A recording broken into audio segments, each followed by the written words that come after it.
dakila. Sa iyo lahat ng salamat. Ikaw na lahat sa aming Panginoon. Salamat po, Diyos.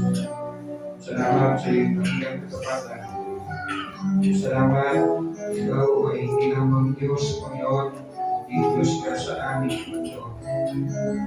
Salamat, Lord, hindi lamang kayo Diyos sa amin.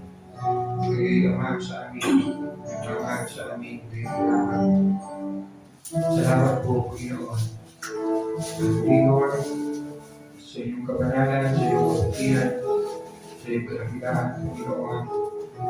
Dalangin namin po, Diyos, patuloy kayong magpakahayag, iyong kapatihan, patuloy kayong magpakahayag, iyong kalakitaan, patuloy kayong magpakahayag, kayo Diyos sa amin, kayo'y Ama sa amin.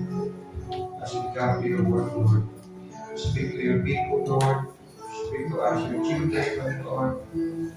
Patuloy niyo kami gawin mga anak mo, Panginoon, dahil umalan mo, Panginoon, sa iyong salita, sa pagkakilala sa iyo, at sa magiging kagulat, naliwanag ka si Jesus, namin, Panginoon. Kaya magpala, Panginoon, sa lahat mo at nagagala, at kayong mga kakila, kayong mga balala. In Jesus' name we pray.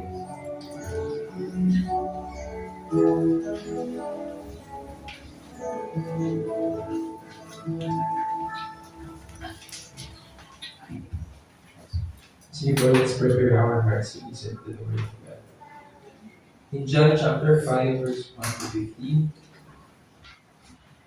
sometime later, Jesus went up to Jerusalem for one of the Jewish festivals.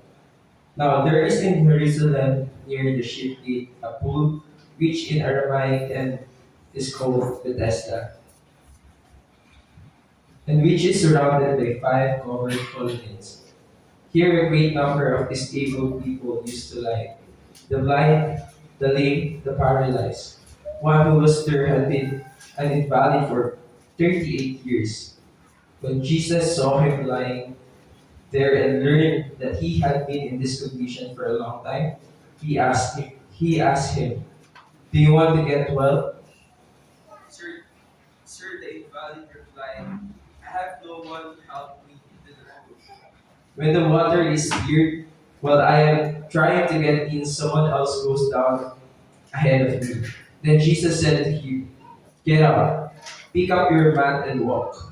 At once, the man was cured. He picked up his mat and walked. The day on which this took place was the Sabbath. And so the Jewish leader said to the man who had been healed, "It is the Sabbath, the law forbids you to carry your mat." But he replied, "The man who made me well said to me, 'Pick up your mat and walk.'" So they asked him, "Who is this fellow who told you to pick it up and walk?" The man who was healed had no idea who it was, for Jesus had slipped away into the crowd that was there.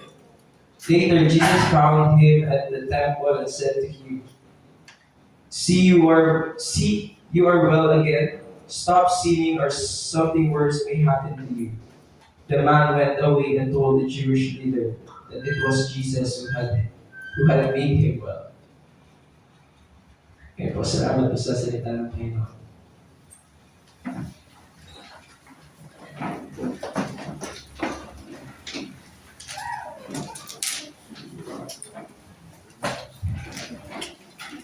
Para sa ating hymnal song, Onward Christian Soldiers.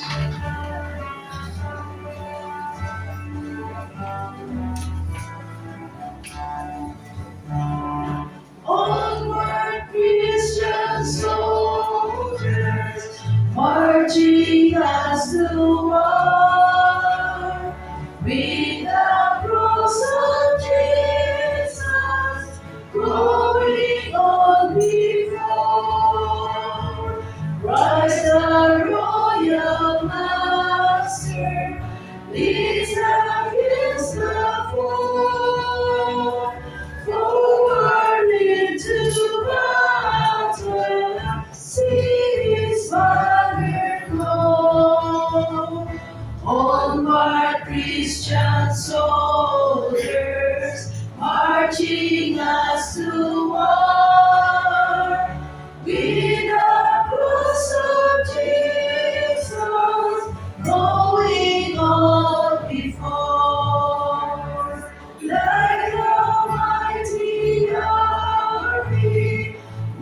the church of God. Christians, we are dreaming where the saints adore. We are not divided, all one body we, one in open doctrine, one in charity. Onward, Christian soldiers, marching us to war. With the cross of Jesus going on before. The thrones may perish, kingdoms rise and wane, but the church of Jesus, constant will remain.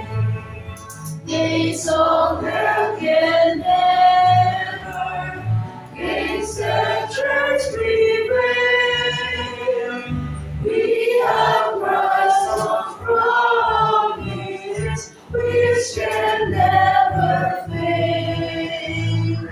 Onward, Christian soldiers, marching us to war. With the cross of Jesus going on before. Christian people, join our happy throne. Then we crush your voices in the triumph song. Glory, God, and honor unto Christ the King. This is strong messages and angels sing. Onward, Christian soldiers, marching us to war. With the cross of Jesus going on before.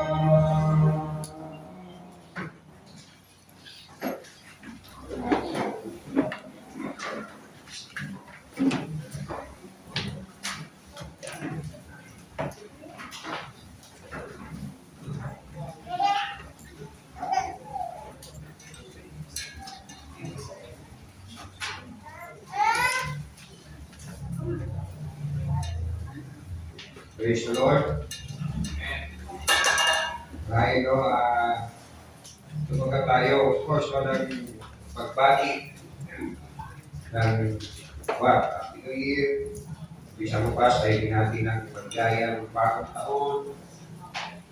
Blessed New Year. Kayo po binati ko ng June. Sana umako rin pagpapala. O kaya napati kayo ng maligong bagong taon. Ikaw nagiling ng maligong. Prosperous, successful, favorable. Maaari napati kayo ng ganito. Magbago ka na. Pero maganda sana natin. Magbago ka na. Bago-bago na. Ano man po yung pagbati sa atin, no commonly, binabati na tayo ng kasaganan ng bagong taon. Lagay ko lahat tayo. Hindi naman masama. Nalaisin natin talaga pagkaroon tayo. Sabihin natin mas maginawa, mas prosperous na bagong taon. Bigyan po ng Proverbs chapter 30. Proverbs chapter 30. So tanong lang ay bakit natin inanais na magkaroon ng mas masaganang taon? Ano ang motive natin why we want to have a more prosperous New Year?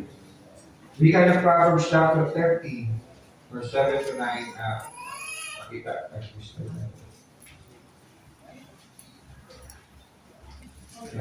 Wikaan chapter 37 to 9. Diyos ko, may hihiling akong dalawang bagay bago ako mamatay. Huwag akong hayaang maging sinungaling. Huwag mo akong payamanin o pahihirapin.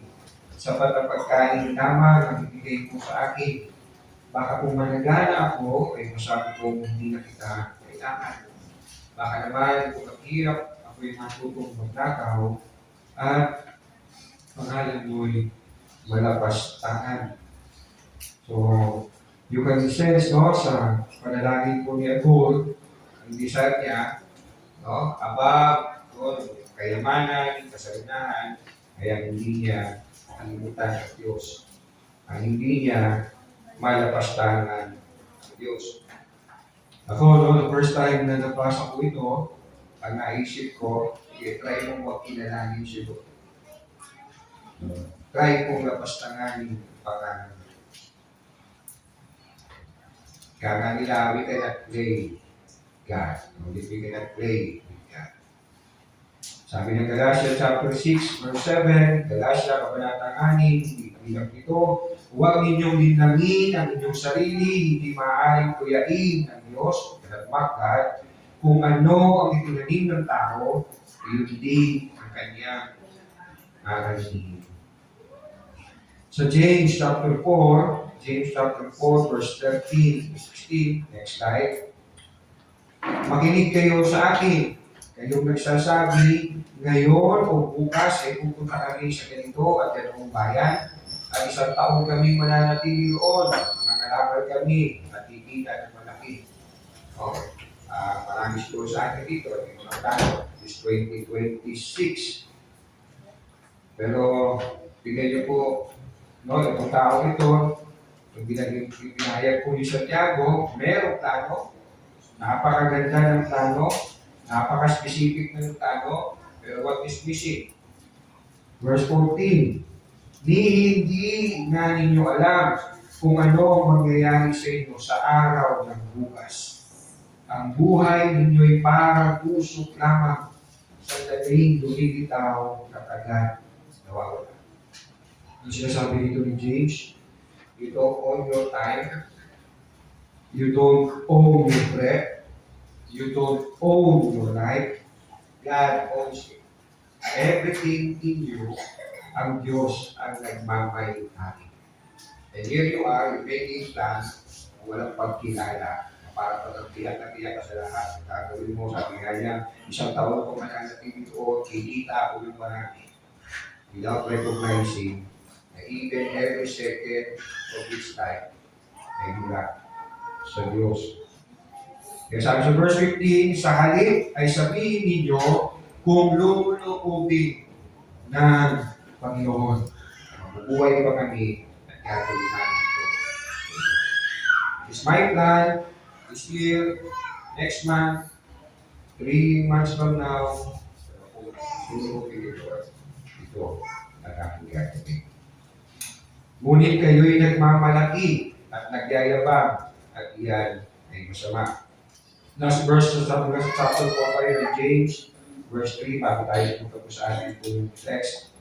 At humingi man kayo, wala rin kayong natatanggap dahil hindi tama ang inyong layunin.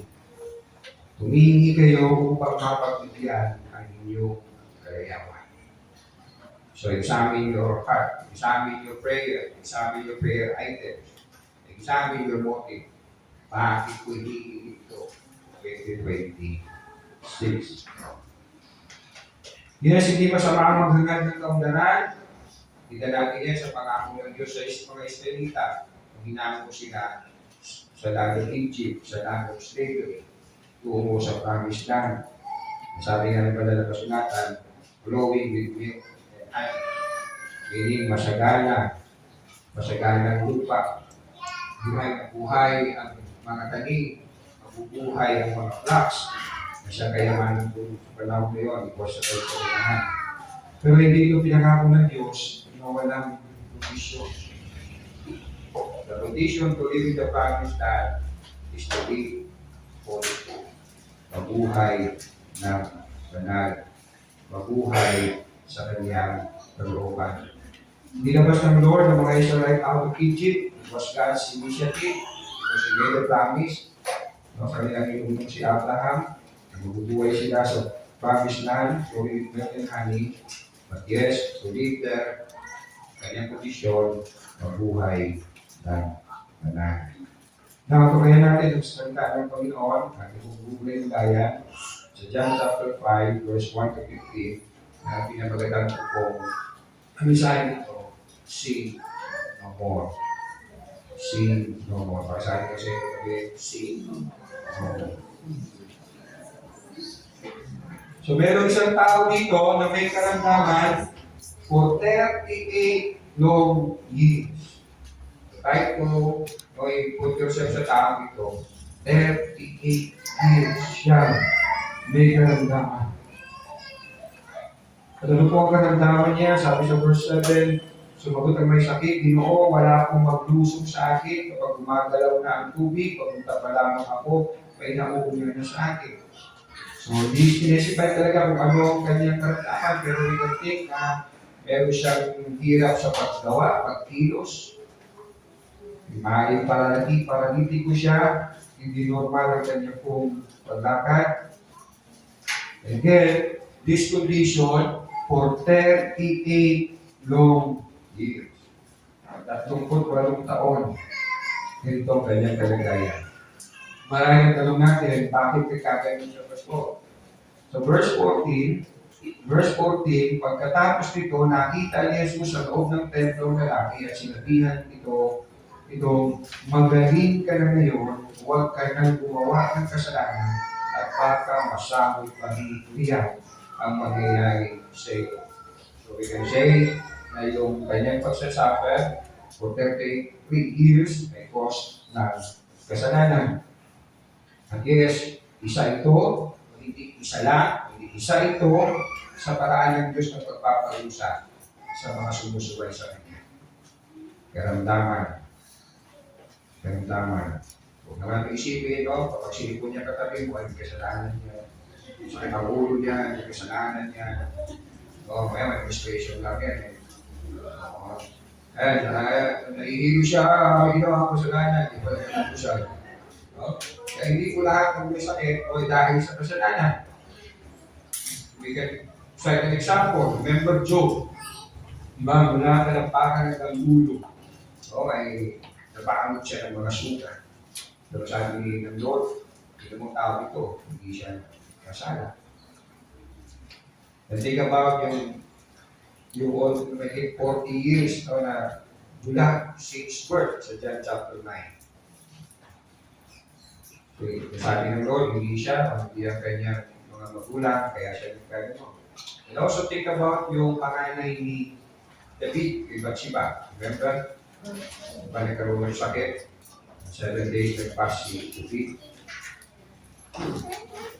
Was David sin? Was not yung bata, kasalanan ng bata.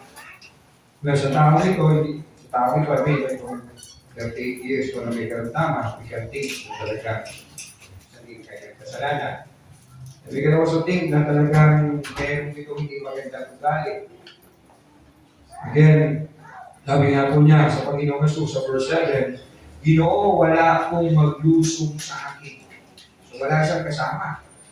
So, wala his friend, wala his relative, wala his loved ones. For 38 years na ito ang kanyang karamdaman at meron silang narinig, nakita na may opportunity to behave. Nasaan siya? O nasaan siya? So, siguro itong tao ito, hindi lang talaga sukado sa personal, talagang masama ang ugali. Walang nagmagandang loob sa kanyang kapwa, wala rin siyang kamag-anak o kaibigan para sa itulungan na ilusong tuwa. Whatever kinakalaw ko will be. Now, let me go sa 30 puntos na ito may bahagi. Una po, ang tanong. Yan, ang tanong. Tingnan po natin ang tanong o tinanong ng Panginoong Jesus. Nakita siya ni Jesus at alam niyang matagal na may sakit ng lalaki, kaya tinanong niya ito, gusto mo bang gumaling? Again, try to put yourself sa tabi ko. 38 years ka may karamdaman at nandun ka obviously because you want to be healed. Pero ito si Jesus tatanungin ka, gusto mo bumalik? Ha? Ano kaya gagawin mo? Ha? Isa pa, tanungin mo pa ako. Ba't pa ako nandito? Siguro kung sino yung character na Michael B. Diba? O-order.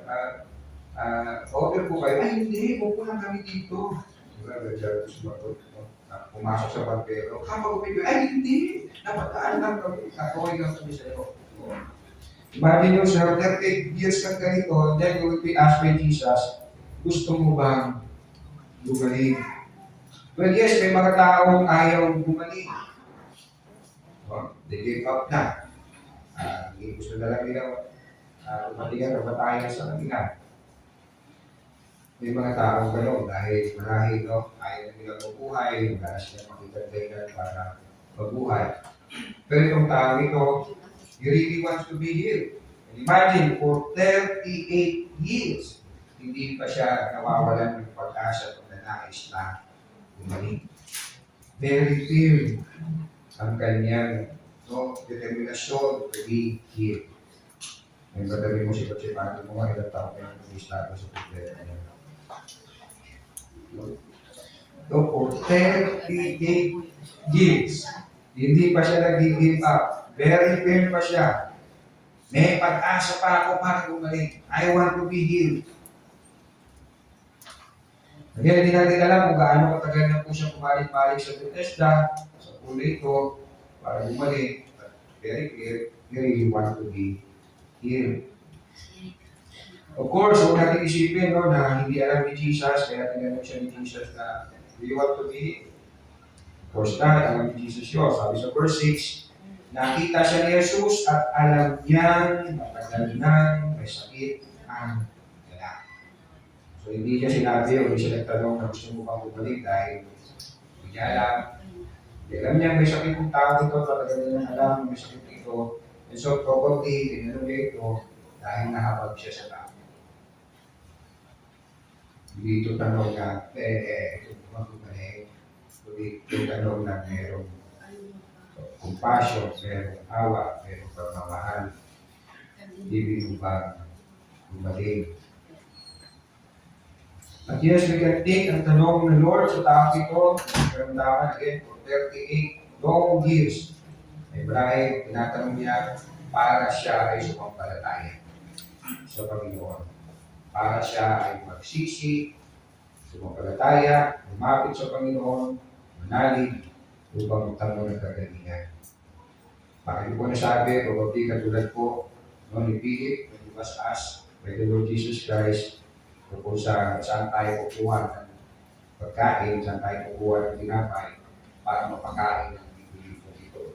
Next slide.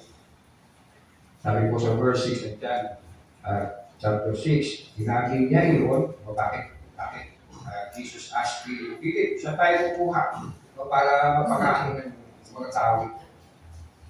Anong intention ni Jesus asking Philip na nagtatanong? Sabi sa verse 6 ng John chapter 6, sinabi niya yun upang subukin si Felipe. Philip sa English, sapagkat alam niya ang kanyang gagawin. Ano po naging tugon ni Philip? Sa John chapter 6, tugon niya, talagang si Philip nagpapatche. Mamaya babasahin natin talagang mas ask Philip, sa tayo kukuha, kano kailangan natin para mapakain ito? Mamaya babasahin ko. Ipanggit si Philip ng budget. Pero itong tanong ko sa iyo, ito, pakisipat-sipat na katabi mo, nagbabudget ba yan? Ano? 2026 na, nagbabudget ka ba? Si Philip, mahusay, budgetarian, yung budget, budgetarian na kumakain ng gulay, budgetarian yun. Look at verse 7 ng John 6, kahit na po halagang gusto ni Philip kay Jesus, sa tayo kukuha, para mapakain natin ito.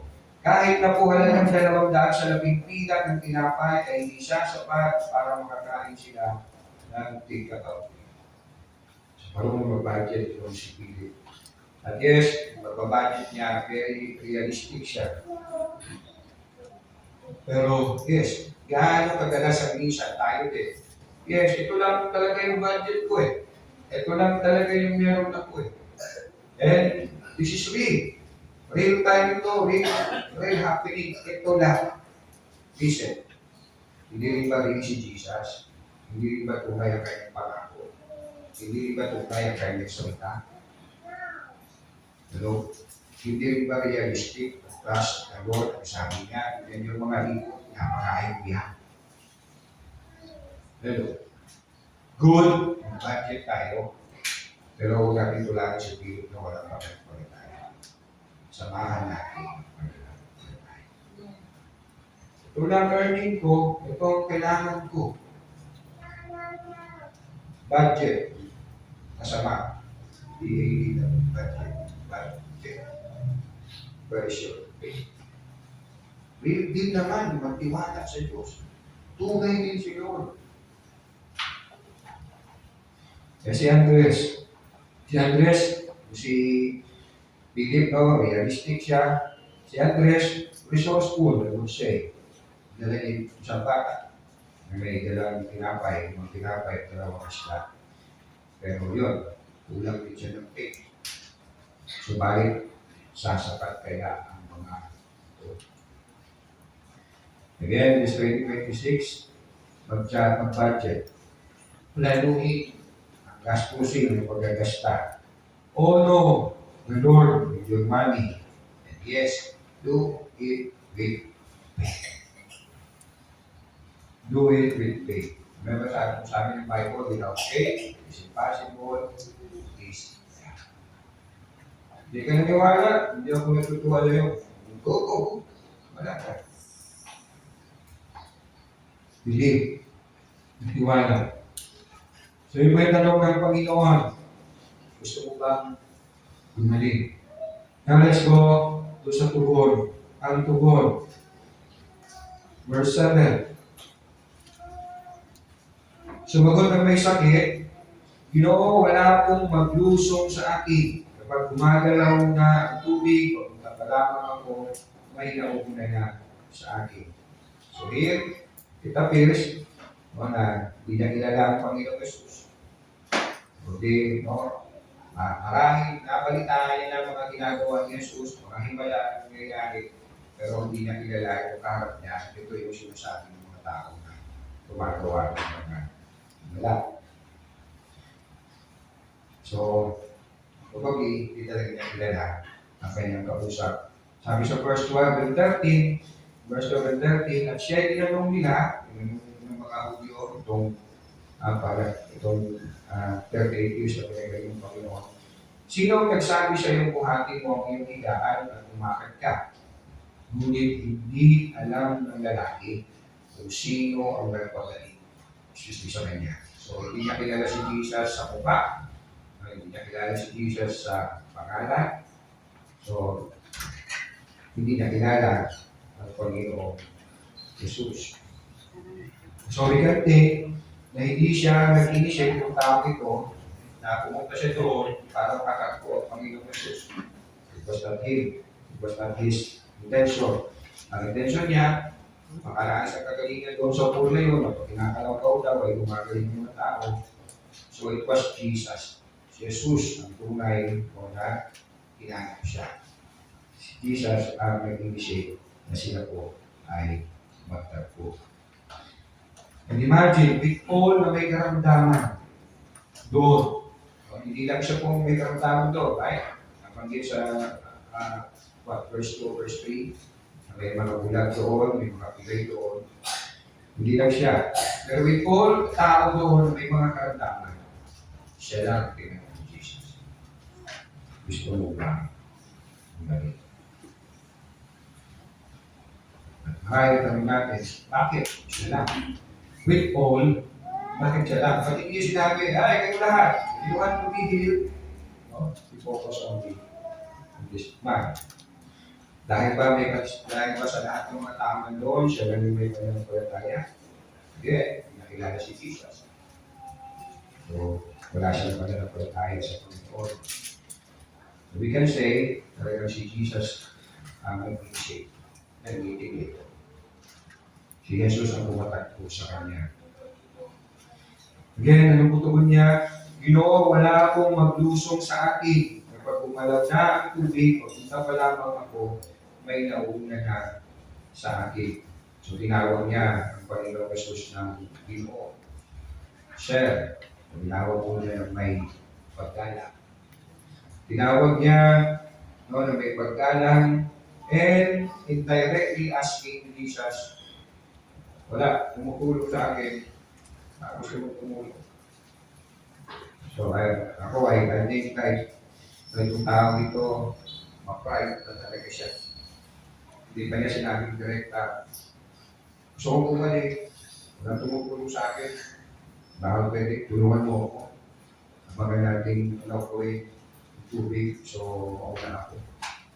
Indirect pa yung kanyang tuhod. Yes, meron siyang papakita ng paggalang, tinawag po niyang sir, pero nangingibabaw ako sa kanya. Pride. Hindi nga po maraming pagkakataon, tayong tao, may magalang tayo, mahinahon, makipag-usap sa tao, meron tayong pangangailangan.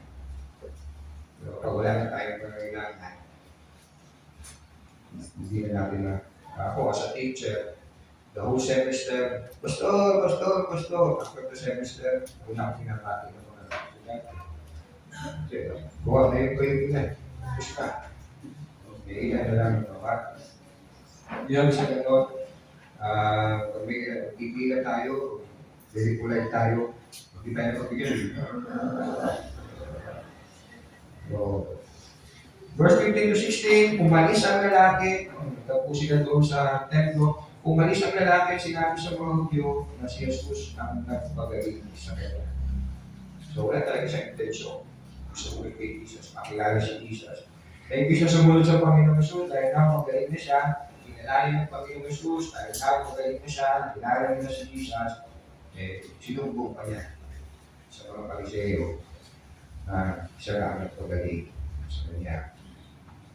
And so, sabi sa verse 16, dahil dito si Jesus ay sinimulang pusigin ng mga pinuno ng mga Hudyo sapagkat ginawa niya ito sa araw ng pamamahinga. Ay, tanong natin, bakit kasi ginawa pa ni Jesus sa araw ng pamamahinga? For 38 years na may kakit itong taong ito, bakit hindi niya ginawa ng Friday, ginawa ng Thursday, why on Saturday, why on Sabbath? Dahil ginawa ito ni Jesus intentionally. Ginawa niya ito for no purpose. Alam niya na ginagawa. Bakit niya ito ginawa sa araw ng Sabat? Para ipahayag, hello, I am the Messiah, I am the Christ, I am the Lord of the Sabbath. So hindi ito nagkamali si Jesus ng timing. Talagang ginawa niya ito sa araw ng Sabat. Dahil of course, alam niya, ito i-response ng mga Pariseo sa kanya. Dahil sabi sa verse 16, verse 16, dahil dito si Jesus ay sinimulang pusigin ng mga pinuno ng Hudyo sapagkat ginawa nito sa araw ng pamamahinga.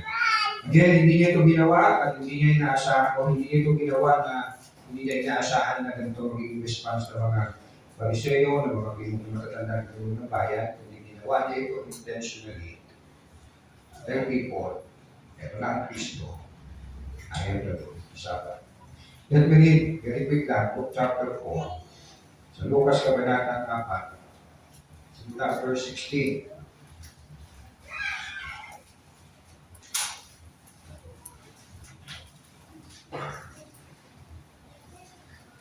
Luke chapter 4, simula verse 16. Pumunta si Jesus sa Nazaret, ang bayan kung saan siya lumaki, gaya ng kanyang nakawalian, pumasok siya sa sinagoga ng araw ng pamamahinga. Tumayo siya upang basahan upang umasa at kasulatan. Ibinigay sa kanya ang aklat ng Propeta Isaias. Binuksan niya ito sa lakot ni Jesus sa latan ng ganito. Basahin na namin yun, mula po sa Isaiah 61. Ang Espiritu ng Panginoon ay sumasa akin, sapagkat hinirang niya ako upang ipangalan sa mga mahirap ng magandang balita. Isinugo niya ako upang ipahayag sa mga bihag na sila'y lalaya at sa mga bulag na sila'y makakita. Isinugo ako upang palayain ang mga inaapi at upang ihayag ipahayag ang panahon ng pagliligtas ng Panginoon. Verse 20, tinirolyo niya ang kasulatan, isinauli sa tagapag-ingat at siya'y ako. Nakatitig sa kanyang lahat ng nasa sinagoga at sinabi niya sa kanila, sabi niya, ang kasulatan ito na inyong narinig ay natupad. Okay. Pinuli siya ng lahat at umanga sila sa kanyang napakausay ng pananalita. Hindi ba ito anak ni Jose? Kaya sinabi ni Jesus, tiyak sasabihin niyo sa akin ang kasabihan ito. Ang gagamot, tinubin namin yung sarili. Dahil sasabihin pa ninyo, gawin mo rin dito sa iyong sariling bayan ang mga nabalitaan namin ginawa o sa loob ng taon. Nalagi nyo, walang propeta kinikilala sa kanyang sariling bayan. Kung sinasabi ko sa iyo, maraming byuda sa Israel o panahon ni Elias nang hindi umulan sa loob ng 30 taon at nagkaroon katulong sa buong pain. Subalit pinapunta si Elias sa kanila, subalit hindi pinapunta si Elias sa kanila, kundi sa isang byuda sa Sarepta, sa lupain ng Sidon. Sa dinami-dami ng mga may ketong sa Israel ng panahon ni Eliseo, wala di isa pang pinagaling na pilinis maliban kay Naaman ay sa Syria. Nangyari ang lahat ng nasa sinagoga ng marinig ito. Nagsitayo sila, tinapoy siyang palabas papunta sa gilid ng mundo na pinatatayuan ng bayan upang hinulog siya sa magig. Dumari siya sa kaligtaan nila at umalis. Tapos Jesus ay ito binasa ko kung patay siya ay naganak. Ito tumutukoy sa akin. Dito nga sa pangyayari ito, sa John chapter 6, nagsimula po ang mga Pariseo, religious leader, ang secular Judaism, na siya po ay pusigin. So, going back po doon sa pagtugon po ng tao ito, we can really say na wala itong pananampalataya. Kaya talaga natin, bakit bumalik siya kung wala siyang pananampalataya? Diba, kailangan ng pananampalataya para tumaggap ng kagalingan o ito na.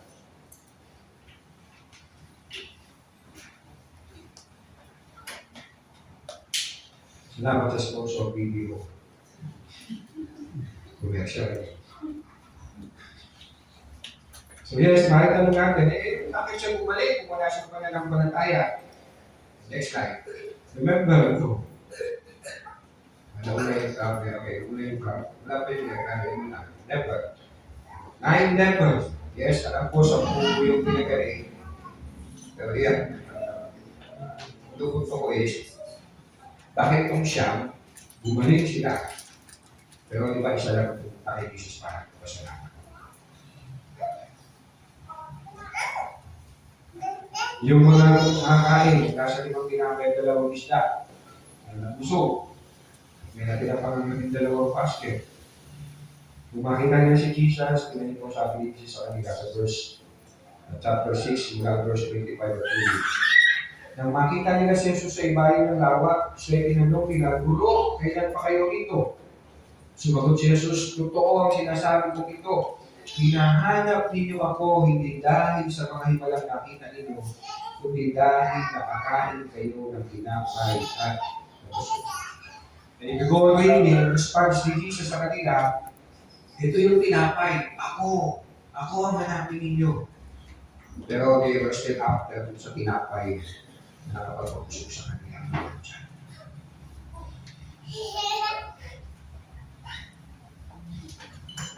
So hindi po lahat at tila hinahanap si Jesus, hinahanap ang Diyos. Ang Diyos talaga ang intensyon.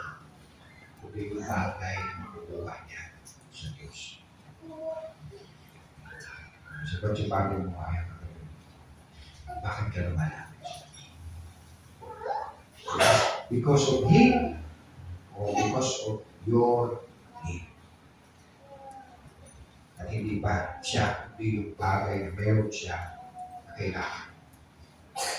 At yun sabi ni Lord sa mga tao ito, nahanap niyo ako kasi tinapay. No, ako ang tinapay ng buhay. Pero talaga natin yung basa, this will be man.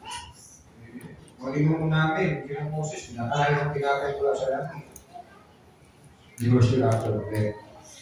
Listen, this 2026, nawa, hindi ko tinapay ang maging pinaka-inaasam natin sa buhay nito. Yes, higit sa lahat, una sa lahat, kundi ang tinapay na buhay. We come here not for bread, but to praise and worship the bread of life.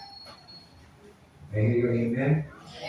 So hindi po lahat na lumalapit sa Panginoon ay lumalapit sa Kanya. Hindi lumalapit dahil sa pangangailangan niya. Bagay mula sa Panginoon.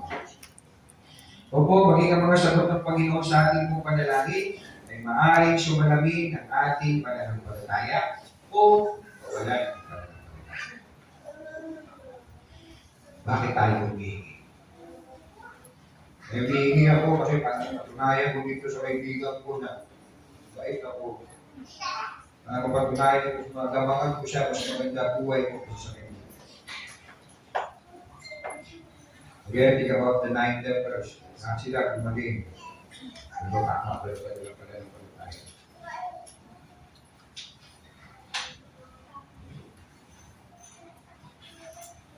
Sa taong ito, may nagkakita sa pinagaling ng Panginoon. It appears he was just after physical healing. That is spiritual healing. Third and last point, pag-ibig. So, tanong sa iyo, gusto mo bang bumalik?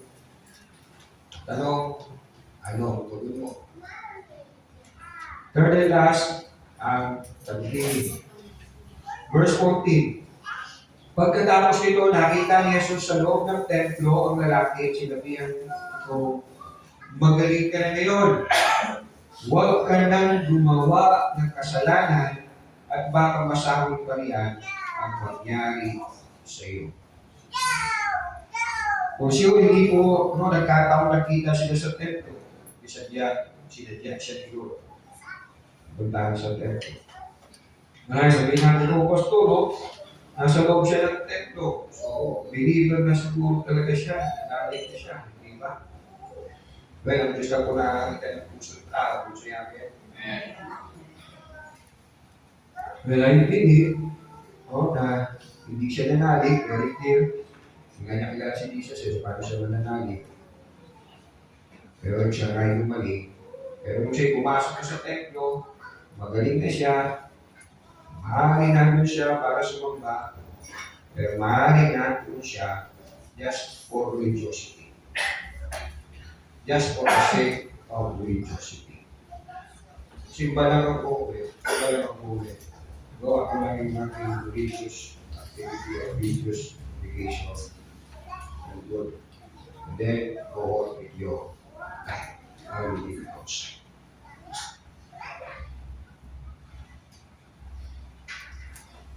Hindi lahat na nasa loob ng templo ay tunay naman ng bago sa amin. Yes. Ang sabi sa iyo kagabi, God. Remember, nung sinita po siya, bakit niya binuhat ng kanyang higaan sa araw ko sa umay na? Binuhat niya, siya. Hindi niya sinabi, pinagalinan ko ng tao, dapat pag-uwi. Bukas blame it to him. Remember, hindi ka tulad yung bulag na pinagaling si Sister kasi bulag. Wala pang tao makagawa nito. At hindi siya bukas sa Diyos, hindi niya magagawa ito. Pero nagkita sila, nalalalig ka ba sa Kristo? Gusto ko siyang makilala. Ako ito kaharap mo. Kung sabi ng Bible, sinambal niya si Jesus. Pero itong tao ito, siya, hindi ako may kasalanan. Pinutusan niya ako. Bakit? Napinan niyo yung grabe pagiging fake religious ng mga tao nito, itong mga parisero ito. Mas sinita pa nila yung pagbubuhat nung pinagaling ng kanyang higaan kaysa doon sa himalang nangyari. Kaysa doon sa himalang nangyari. Kaya talagang very polluted yung religion, yung Judaism. Kaya nga kahit yung Sabat, dati na pinagdag. Sabi, nagdagdag daw sila ng mga 30 nights sa observation during Sabat. Isa ka dyan, buhatin ulit, buhatin ko ulit. Sa Sabat.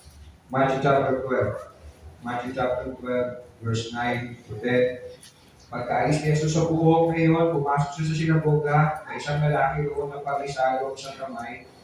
Naroon din ang mga ilang tao naghahanap sa pagkakataon ng maparatahan si Jesus. Pinanong nila si Jesus, naayon ba sa kautusan na magpagaling na may sakit o araw ng pamamahinga? Sabi ko sa iyo, intention niya ginawa ito sa araw ng pamamahinga. Dahil people, lalo na itong mga preparasyo, mga religious people, na dinagdagan na kung ano-ano ang servisyo sa araw ng Sabat.